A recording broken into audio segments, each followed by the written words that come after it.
நான் எப்படி பேசினா உங்களுக்கு என்ன சார்? உள்ள விஷயம் என்னன்னு பாருங்க சார். ஒவ்வொரு மாவட்டத்துக்கும் போய் மக்கள் பேஸ் பண்ற பிரச்சனைகளை எடுத்து பேசிட்டு இருக்கிறேன். பின்ன அது அரசியல் இல்லாம வேற எதுதான் அரசியல்? உங்களை மாதிரி தனிப்பட்ட முறையில தரக்குறைவா அசிங்கமா பேசுறதுதான் அரசியல்னா அந்த அரசியல் நமக்கு வராது. வராதுன்னா நல்லாவே வரும். உங்களை விட எனக்கு அது நல்லாவே வரும். வேணான்னு விட்டு வச்சிருக்கிறோம். அப்புறம் உங்களுக்கு நமக்கு என்ன வித்தியாசம்? காஞ்சிபுரத்தில் நாம பேசும்போது இந்த மாதிரி உங்களால் அமைக்கப்பட போற ஆட்சியில நம்ம ஆட்சிக்கு வந்த உடனே என்னெல்லாம் செய்ய போறோம்ன்றது சிலது சொன்னோம். அதையெல்லாம் தப்பா புரிஞ்சுக்கிட்டு இப்போ சொல்றேன், விளக்கமா சொல்றேன். நான் சலுகைகளுக்கு எதிரானவன் கிடையாது. மக்களுக்கான சலுகைகளை இலவசம்னு சொல்லி அசிங்கப்படுத்துறதுல எனக்கு உடன்பாடு கிடையாது. மக்கள் காசுல மக்களுக்கு செய்யறதை எப்படி இலவசம்னு சொல்லுவீங்க? அப்படியே செஞ்சுட்டாலும் ஓசியில போற சொல்லி அசிங்கப்படுத்துறீங்க. என்ன கேட்கறதுக்கு ஆள் இல்லைன்னு நினைச்சீங்களா? மக்களுக்கு உடனே இந்த விஜய் வந்து நிற்பான், இந்த விஜய் வந்து கேள்வி கேட்பான். இந்த விஜய் எப்பவுமே மக்கள் பக்கம் தான். அதே மாதிரி மக்களும் என் பக்கம் தான். என் மக்கள் மானத்தோட மரியாதையோட கௌரவத்தோட வாழணும். என் மக்கள் யாருக்கும் கீழே கிடையாது. அப்படி அவங்க கௌரவத்தோட வாழணும்னா அவங்களுக்கான வாழ்க்கை தரம் உயரணும். வாழ்க்கை தரம் உயரணும்னா அவங்களோட வாழ்வாதாரம் உயரணும். வாழ்வாதாரம் உயர்ந்தாதான் பொருளாதாரம் உயரும். பொருளாதாரம் உயர்ந்தாதான் வசதி வாய்ப்புகள் உயரும். இதெல்லாம் உயர்ந்தாலே ஆட்டோமேட்டிக்கா அவங்களோட வாழ்க்கை தரம், அவங்களுக்கான மரியாதை, அவங்களுக்கான கௌரவம் எல்லாமே உயரும். இதுக்கான வழிகள், அந்த சூழல்களை அந்த கவர்மெண்ட் அமைச்சு கொடுக்கணும். இதுக்கான அந்த திட்டங்களை செயல்படுத்தணும். இதெல்லாம் செஞ்சாதான் அந்த அரசாங்கம் ஒரு நல்ல அரசாங்கம். இதைத்தான் சொன்னோம்.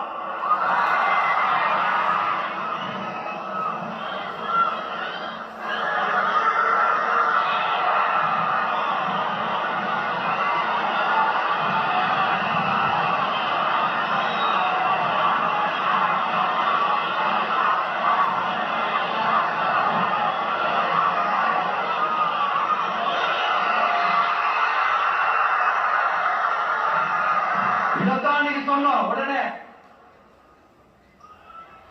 சொன்னா மட்டும் போதுமா? எப்படி செயல்படுத்துவீங்க?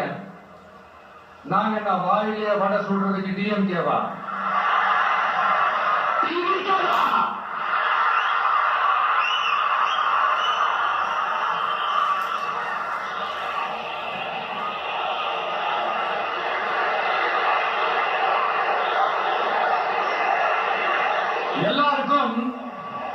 எல்லாருக்கும் நிரந்தரமான ஒரு வீடு இருக்கணும்னு சொன்னோம். உடனே எங்க ஆட்சியிலே நாங்க எல்லாரும் வீடு கட்டி கொடுத்துட்டோமே அப்படிங்கிறது இல்ல. நான் கேட்கிறேன், இங்க உங்களதான் கேட்கிறேன், இங்க வாடகைக்கு இருக்கிறவங்களே இங்க யாரும் இல்லையா? எல்லாருக்கும் சொந்தமா வீடு கட்டி கொடுத்துட்டாங்களா? அடுத்து வீட்டுல இருக்கிற ஒவ்வொருத்தரும் மினிமம் டிகிரி படிச்சிருக்கணும் அப்படின்னு சொன்னோம். உடனே எங்க ஆட்சியில எல்லாரும் டிகிரி படிச்சு முடிச்சிட்டாங்க அப்படிங்கிற மாதிரி சொல்றது அது உண்மைனா? ஸ்கூல் லெவல்லயே டிராப் அவுட் அதிகமானது யாரோட ஆட்சியிலங்க?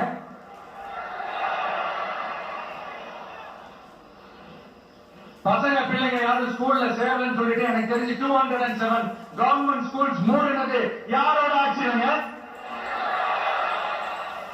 இதுல கல்வியில் சிறந்த தமிழ்நாடு டிராமா. அடுத்து குடும்பத்துல ஒருத்தருக்கு நிரந்தரமான வருமானம் வரணும், வேலை வாய்ப்பு கிடைக்கணும் அப்படின்னா நாங்க கொடுக்காத வருமானமா, நாங்க கொடுக்காத வேலையா அப்படிங்கிறது. எத்தனையோ லட்சம் காலி பணியிடங்கள் நிரப்புவோம்னு வாக்குறுதி கொடுத்துட்டு ஆட்சிக்கு வந்தீங்களே, எத்தனை லட்சம் காலி பணியிடங்களை நிரப்புனீங்க? அட்லீஸ்ட் 1 லட்சம் காலி பணியிடங்களாவது நிரப்புனீங்களா? இதெல்லாம் சொல்லிட்டு மக்களை ஏமாத்துறது யாரோட ஆட்சியிலங்க? அடுத்து ரொம்ப முக்கியமா, பெண்களுக்கு பாதுகாப்பு இல்ல, சட்டம் ஒழுங்கு சரியா இல்லைன்னு சொன்னா தமிழ்நாட்டில் பெண்கள் பாதுகாப்பு அதிகமா இருக்குதான். நீங்க சொல்லுங்க மக்களை, பெண்கள் பாதுகாப்பு இருக்கு, சட்டம் ஒழுங்கு சரியா இருக்கு, அவங்க சொல்றது உண்மையா? அவங்க சொல்றது நீங்க ஏத்துக்கிறீங்களா? சத்தமா கேட்கிறா சார்? இதுதான் ரியாலிட்டி, இதுதான் நிஜம். நம்மளுடைய ஆட்சியில சட்டம் ஒழுங்குல சமரசமே இருக்காது. அதனாலதான் இவ்வளவு ஸ்ட்ராங்கா சொல்றோம், தைரியமா இருக்க மக்களே. இந்த மாதிரி விஷயங்கள்லாம் நம்ம மக்கள் கிட்ட எடுத்து சொன்னா உடனே இந்த எட்டு எடுத்து வந்துடுவாங்க.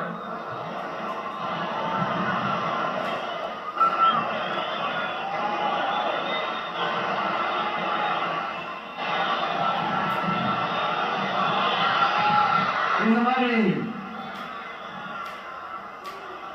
இதெல்லாம் என்னென்ன செய்ய போறோன்றது சிலதெல்லாம் காஞ்சிபுரத்துல சொன்ன மாதிரி சொன்னா எல்லாத்தையும் தப்பு தப்பா பிரிச்சு பேசிக்கிட்டு அவதூறு பரப்பிக்கிட்டு நான் கூட யோசிப்பேன்.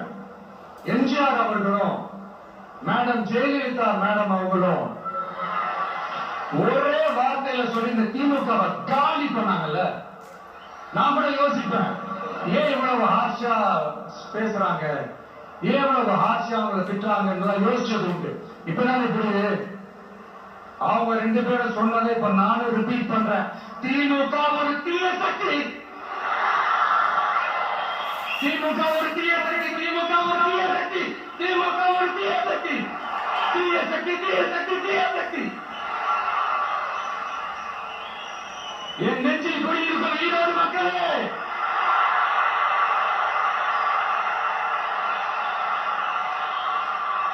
டிவிக்கு ஒரு தூய சக்தி,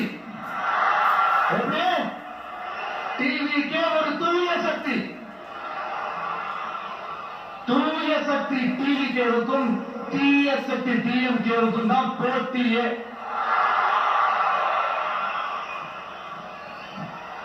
என்ன முடக்கலாம்னு நினைக்கிறீங்க, ஆனா இந்த சத்தத்தை ஒரு நாள் உங்களால முடக்க முடியாது. மக்கள் விரோத திமுக அரசை வீழ்த்த மக்கள் சக்தியான நம்மளால மட்டும்தான் முடியும். அண்ணன் செங்கோட்டையன் அண்ணன் அவர்கள் நம்ம கூட வந்து சேர்ந்தது நமக்கு ஒரு மிகப்பெரிய ஒரு பலம். அந்த மாதிரி செங்கோட்டையன் அண்ணன் அவர்கள் மாதிரி இன்னும் நிறைய பேர் வந்து சேர இருக்கிறாங்க. அவங்க எல்லாருக்குமே அந்த உரிய அங்கீகாரத்தை கொடுப்போம். அது மட்டும் இல்ல, அப்புறம் இன்னொரு விஷயம் சொல்ல மறந்துட்டேன். இப்ப ரீசெண்டா ஒரு இடத்துல நம்ம சிஎம் சார் அவர்கள் பேசும்போது சொன்னாங்க, என் கேரக்டரையே புரிஞ்சுக்க மாட்டேங்கிறேன். இது சினிமா டயலாக் இல்லையா? நான் ஏதாவது பேசுனா சினிமா டயலாக்கா? சார் பேசுனா அது சினிமா டயலாக் இல்லையா? சிலப்பதிகாரத்திலிருந்து எடுத்ததா அந்த லைன்? என் கேரக்டரையே புரிஞ்சுக்க மாட்டேன். உங்களை எப்படிதான் சார் புரிஞ்சுக்கிறது? எந்தெந்த விஷயத்துலாம் சார் உங்க கேரக்டர் நாங்க புரிஞ்சுக்கிறது? அதையும் நீங்களே சொல்லிட்டீங்கன்னா கொஞ்சம் நல்லா இருக்கும் சார். சட்டம் ஒழுங்குல நாடே சந்திச்சிருக்கிறேன் அதுலயா? பெண்கள் பாதுகாப்புல நாடே சந்திச்சிருக்கிறேன் அதுலயா? பொய் வாக்குறுதிகளா கொடுத்து ஏமாத்தி ஆட்சிக்கு வந்தீங்களே அதுலயா? எதுலதான் சார் உங்க கேரக்டர் நாங்க புரிஞ்சுக்கிறது? ஆனா ஒண்ணு, தமிழ்நாட்டுல ஆட்சி செய்யற நீங்களும் சரி, ஒன்றியத்துல ஆட்சி செய்யறவங்களும் சரி, நீங்க ரெண்டு பேரும் முதல்ல என்னோட கேரக்டரை புரிஞ்சுக்கணும் சார். என்னோட கேரக்டர் சொன்னது நம்ம மக்களோட கேரக்டர். 2026 சட்டமன்ற தேர்தலோட அந்த கேரக்டரே கொஞ்சம் வேற மாதிரி சார். அதை கொஞ்சம் தயவு செஞ்சு நீங்க புரிஞ்சுக்கணும் சார்.